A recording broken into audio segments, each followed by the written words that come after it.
நம்ம channel பார்த்துட்ருக்க viewers எல்லாருக்கும் வணக்கம். இன்றைக்கி இந்த வீடியோவில் சிக்கன் ப்ராக்கலி ஸ்பெகட்டி எப்படி செய்கிறதுன்னு பார்க்க போகிறோம். வாங்க வீடியோக்குள்ளே போகலாம்.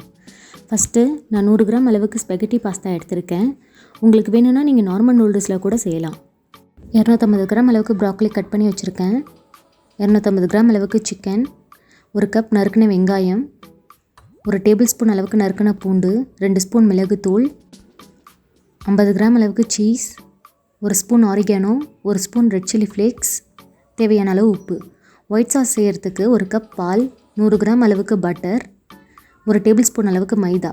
இப்போ சிக்கன் கூட 1 ஸ்பூன் மிளகுத்தூள், கொஞ்சமாக உப்பு சேர்த்து நல்லா மிக்ஸ் பண்ணிக்கோங்க. இப்போ தண்ணி சூடு பண்ணியிருக்கேன். ப்ராக்கலி அதில் சேர்த்து ஒரு 2 மினிட்ஸ் பிளான்ச் பண்ணி தனியாக எடுத்து வச்சுக்கோங்க. இப்போ நெக்ஸ்ட்டு மறுபடியும் தண்ணி சூடு பண்ணியிருக்கேன். இதில் ஸ்பெகட்டி பாஸ்தாவை ஆட் பண்ணி ஒரு 75% அளவுக்கு வேக வச்சு எடுத்துக்கோங்க. இப்போ 1 ஸ்பூன் அளவுக்கு எண்ணெய் சேர்த்துக்கிறேன். ஸ்பெகட்டி பாஸ்தா குக் ஆனோடனே அதுலேருந்து ஒரு 1/2 கப் அளவுக்கு பாஸ்தா வாட்டர் எடுத்து வச்சுக்கிறேன். ஏன்னா நம்மளோட ஸ்பெகட்டி சப்போஸ் ட்ரையாக இருந்ததுன்னா ஆட் பண்ணிக்கலாம். இப்போ பேன் சூடானதும் 1 ஸ்பூன் அளவுக்கு பட்டர் சேர்த்துக்கிறேன். பட்டரில் நம்ம மேரினேட் பண்ணி வச்சுருக்கிற சிக்கனை சேர்த்து ஒரு 50% அளவுக்கு வேக வச்சு எடுத்துக்கோங்க. இப்போ பார்த்திங்கன்னா சிக்கன் நல்லா குக் ஆகிடுச்சு. இதை தனியாக எடுத்து வச்சுக்கோங்க.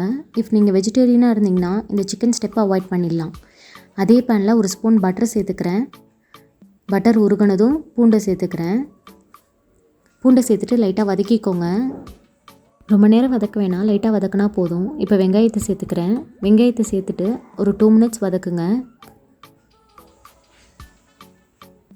இப்போ தேவையான அளவு உப்பு சேர்த்துக்கிறேன். 1 ஸ்பூன் அளவுக்கு மிளகுத்தூள் சேர்த்துக்கிறேன். சேர்த்துட்டு நல்லா மிக்ஸ் பண்ணிக்கோங்க. இப்போ நம்ம பிளான்ச் பண்ணி வச்சுருக்கிற ப்ராக்கலியும் அதில் சேர்த்து நல்லா மிக்ஸ் பண்ணிக்கோங்க. நெக்ஸ்ட்டு சிக்கனையும் சேர்த்துக்கோங்க. சேர்த்து நல்லா மிக்ஸ் பண்ணிக்கோங்க. மிக்ஸ் பண்ணி இதை தனியாக எடுத்து வச்சுக்கோங்க. நெக்ஸ்ட் இப்போ ஒயிட் சாஸ் பண்ணிக்கலாம். அதுக்கு நான் பேனில் பட்டர் சேர்த்துக்கிறேன். பட்டர் உருகினதும் நம்ம எடுத்து வச்சுருக்கிற மைதா மாவை சேர்த்துக்கோங்க. சேர்த்து கட்டி இல்லாமல் நல்லா மிக்ஸ் பண்ணிக்கோங்க. இப்போ நல்லா மிக்ஸ் ஆகிடுச்சு. நம்ம எடுத்து வச்சுருக்கிற பாலையும் அதில் சேர்த்து நல்லா மிக்ஸ் பண்ணிக்கோங்க. இப்போ ஒயிட் சாஸ் ரெடி ஆகிடுச்சு. நம்ம எடுத்து வச்சுருக்கிற ப்ராக்கலி சிக்கன் இதில் சேர்த்துக்கலாம். சேர்த்து நல்லா மிக்ஸ் பண்ணிக்கோங்க.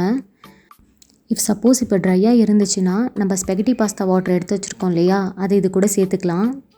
சேர்த்து நல்லா மிக்ஸ் பண்ணிக்கோங்க. மிக்ஸ் பண்ணதுக்கப்புறமா